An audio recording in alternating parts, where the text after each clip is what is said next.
Taong 1981, Imelda Marcos wanted to build the Manila Film Center. Isang grand building para ipakita sa mundo kung gaano kaganda ang Pilipinas.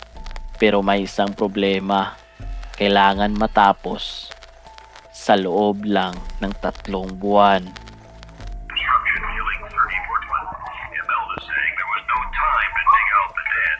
Ordered the work to continue. More cementing and work order.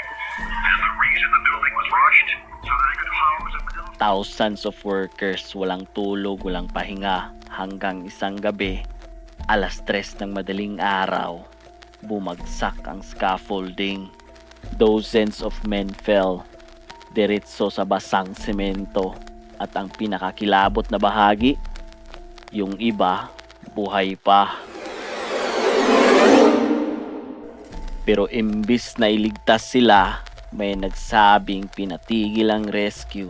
Imelda wanted the show to go on, so they keep pouring the cement, burying the workers alive. Pagkatapos noon, natapos ang gusali, pero mula noon, hindi na ito naging tahimik.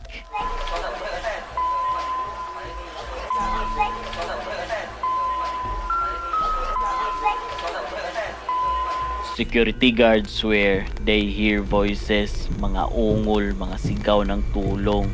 May humihila raw ng paa sa basement at minsan nakikita nila ang isang lalaki balot sa likabok sa simento, naglalakad mag-isa sa dilim. Sabi ng mga psych, hanggang ngayon nakakulong pa rin sila doon.